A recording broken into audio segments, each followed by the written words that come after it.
We're going to talk about gloves in the motor trade. A lot of people won't wear them, but the way things are these days with all the different chemicals and different oils, prolonged exposure to different oils in cars can be carcinogenic, so bad stuff. It can cause dermatitis as well, and plenty of other stuff. And the ladies don't like dirty, grimy Grebo hands, so word of warning to you. So keeping your hands safe, well, the first thing you can do is use barrier cream. Years ago I was asked to test barrier creams, a variety of them. Most of them were pretty useless. They make your hands easier to clean, but that's about all. So barrier cream, the absolute bare minimum that you should do. But an after work cream is better, more beneficial. Once you've washed your hands, use an after work cream to put the oils back into your skin.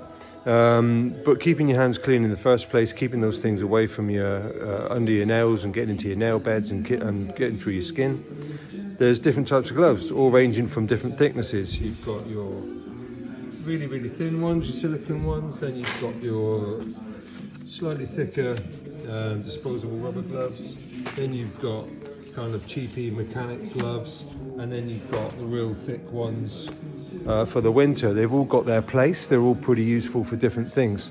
First things first, if you're going to use the thin gloves, there's basically two types. There's the latex rubber, which these are, which are pretty good, and then you've got the nitrile ones, which are useless. I haven't even got a set here. I just don't use them. They're rubbish. You put them on, they stretch. You've got to wear them fairly tight. If you don't wear them tight, then they're just slipping around on your fingers. And because you wear them tight, the minute they touch anything remotely sharp, they just zip open, and they're useless. So I would say do not bother with nitrile gloves. Plenty of people love them. Personally, I don't. I stick with these ones. They give great feel. They're nice and tight, reasonable grip.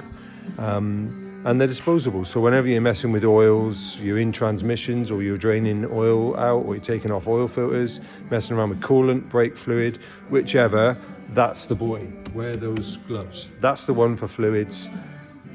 Don't use any of these because they're all porous, and all they do is allow the stuff to just leach into your skin anyway, and therefore once the oil soaks into the fabric of these gloves, you end up just putting oil on your skin every time you wear the gloves. It's completely self-defeating. So when you're messing around with wet stuff, stick to the silicone gloves. You can just use them and you can chuck them. After that, you've got these ones here, which pretty much you can get free.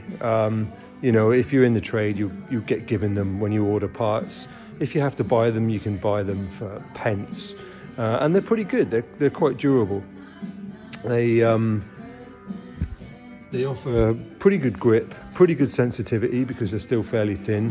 However, the backs are porous, so if you get oil on the back of the glove, it's going to go through the glove, get into your skin.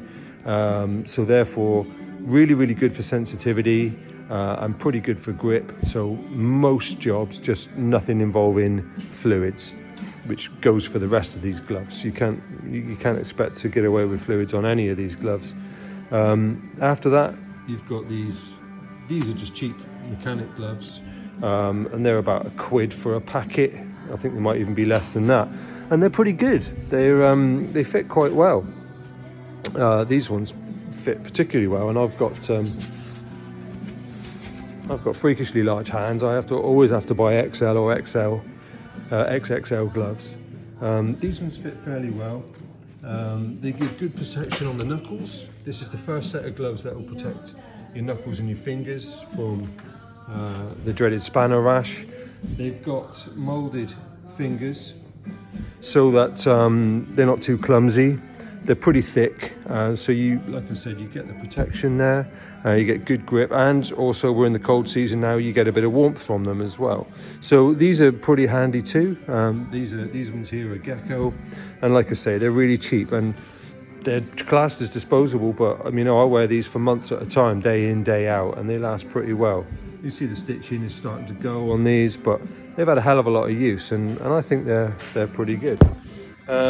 And then once you've done with that, the last ones you've got are these mechanic gloves, which are fairly generic. They all pretty much do the same thing. You've got leather palms, you've got protected knuckles, and when you're in the really cold weather, they're dead handy. At the moment here in the UK, it's -3 here, and so these gloves are only really good when you're doing easy access work and lifting off wheels and tires and maybe doing some brakes and stuff like that. The fingers are stitched, so because the fingers are stitched, you got pretty fat fingers, so you can't really get them in there. The sensitivity is next to nothing. They're warm, they're the best for protection, to save you from your spanner rash.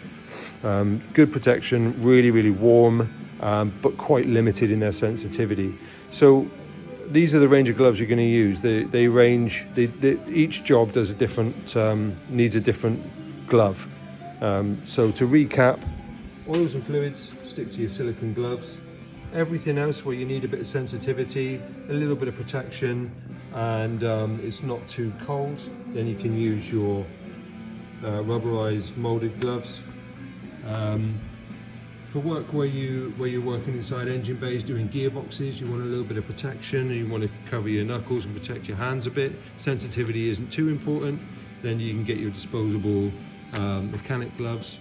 And then you've got, lastly, when it's really cold weather and you don't need too much sensitivity, you want your leather and quite expensive mechanic gloves. Obviously doing exhausts and stuff like that, they'll protect you from the heat of a hot exhaust if you're changing, if you're doing fast fit, and also hot brakes if you're in that industry too.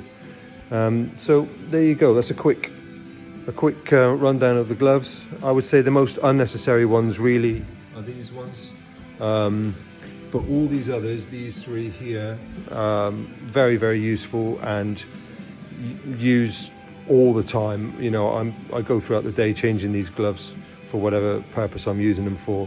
The latex gloves, if you're not going to have any other gloves, get those latex gloves, get them in a drawer and use them on every job and get used to using them.